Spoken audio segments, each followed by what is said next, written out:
আসসালামু আলাইকুম, কি অবস্থা সবার? তো আজকে সন্ধ্যার দিকে চলে এসেছি আম্মু আর আমি সবজি খিচুড়ি রান্না করার জন্য। আম্মুর কাছে এই 2 দিন বলতেছি সবজি খিচুড়ির কথা, তো আম্মু আজকে সবজি খিচুড়ি রান্না করতে চলেই আসছে। ফ্রিজে তেমন কোনো সবজি ছিল না, তবে যেইগুলো ছিল সবগুলাই নিয়ে আসছে একসাথে।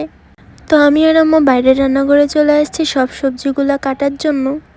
সমস্ত সবজি কাটা শেষ করে আমরা চলে আসছি আমাদের ভিতরের রান্নাঘরে। আর এইখানে আপনারা দেখতে পাচ্ছেন যে আলু, সিম, ফুলকপি, বাঁধাকপি, ওলকপি, গাজর, সিম আরও অনেকগুলা সবজি একসাথে মিক্সড করছে আম্মু।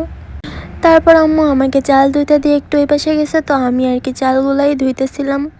এইদিকে আমি ভালো করে চালগুলা ধুয়ে নিচ্ছি আর ওইদিকে আম্মু সব কিছু গোছাইতেছে একসাথে। আম্মু এখানে চাল ও 3 রকমের ডাল নিছে, তার ভিতরে সবজিগুলা দিয়ে একসাথে মিক্সড করবে।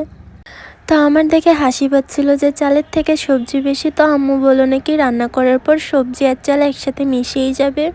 আম্মু ভালো করে সবজিগুলা দিয়ে চাল ও সবজি একসাথে মিক্সড করে নিচ্ছে। এরপর সবজির ভিতরে যা যা মশলা দেওয়ার সব কিছুই আস্তে আস্তে দিয়ে নিচ্ছে।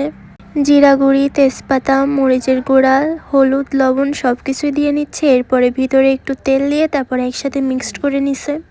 তো আপনারা দেখতে পাচ্ছেন যে এইখানে আম্মু খুব সুন্দর করে সব কিছু একসাথে মাখিয়ে নিচ্ছে।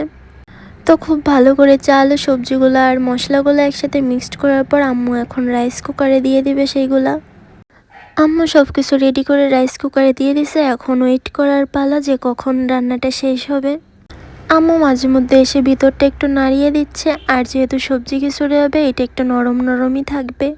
তো কিছু সময় অপেক্ষা করার পর রান্না শেষ হয়ে গেছে একদম। আপনারা দেখতে পাচ্ছেন যে কতটা ধোয়া বার হচ্ছে, আর ধোয়ার জন্য ভালো করে দেখাও যাচ্ছে না। তারপর আম্মু আমাকে বললো টমেটো কুচি করার জন্য, সেটাও আমি করে নিছি।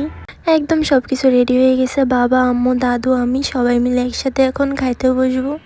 তো আপনারা কে কে খাইতে চান চলে আসেন সবাই। খেয়ে দেখলাম যে না, বেশ মজাই লাগছে। তো আপনারা কারা কারা খিচুড়ি খেতে পছন্দ করেন অবশ্যই সবাই কমেন্ট করে বলবেন। আজকের ভিডিওটা এই পর্যন্তই ছিল। আল্লাহ হাফেজ, ভালো থাকবেন সবাই।